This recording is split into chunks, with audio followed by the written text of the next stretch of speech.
காஞ்சிபுரம் மாவட்டம் சுங்குவார்சத்திரம் அருகே தேசிய நெடுஞ்சாலையோர பள்ளத்தில் தனியார் ஆம்னி பேருந்து விழுந்து விபத்தானதில் 10க்கும் மேற்பட்ட பயணிகள் படுகாயமடைந்தனர்.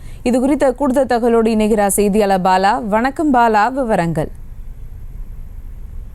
நிச்சயமாக சுபா. கர்நாடக மாநிலம் பெங்களூருவில் இருந்து சென்னை நோக்கி ஆம்னி பேருந்து பயணிகளை ஏற்றிக்கொண்டு சென்னை பெங்களூர் தேசிய நெடுஞ்சாலையில் சென்று கொண்டிருந்தது. இந்த பேருந்தில் 30க்கும் மேற்பட்டோர் பயணம் செய்திருந்தனர்.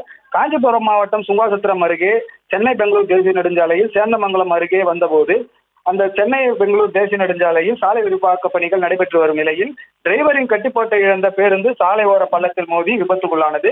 இந்த விபத்தில் பேருந்தில் பயணம் செய்த 10க்கும் மேற்பட்டோர் காயமடைந்தனர். இவர்கள் அலறல் சத்தம் கேட்டு அக்கம் பக்கத்தினர் ஓடி வந்து அவர்களை மீட்டு ஸ்ரீபெரும்புத்தூர் அரசு மருத்துவமனைக்கு அனுப்பி வைத்தனர். விபத்து குறித்து தகவல் அறிந்த சுங்குவார்சத்திரம் போலீசார் சம்பவ இடத்திற்கு விரைந்து சென்று விசாரணை மேற்கொண்டனர். விபத்துக்கு காரணம் ஆம்னி பேருந்து ஓட்டுநர் அதிவேகமாக பேருந்து இயக்குவதுதான் என தெரிய வந்துள்ளது. மேலும் விபத்து குறித்து போலீசார் வழக்கு பதிவு செய்து விசாரணை மேற்கொண்டு வருகின்றனர். ஓட்டுநரின் கட்டுப்பாட்டை இழந்து ஆம்னி பேருந்து விபத்துக்குள்ளான சம்பவம் அப்பகுதியில் பெரும் பரபரப்பை ஏற்படுத்தியுள்ளது. சுபா,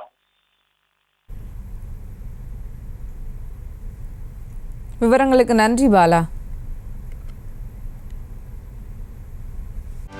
செய்திகளை உடனுக்குடனும் துல்லியமாகவும் தெரிந்து கொள்ள சப்ஸ்கிரைப் பண்ணுங்க.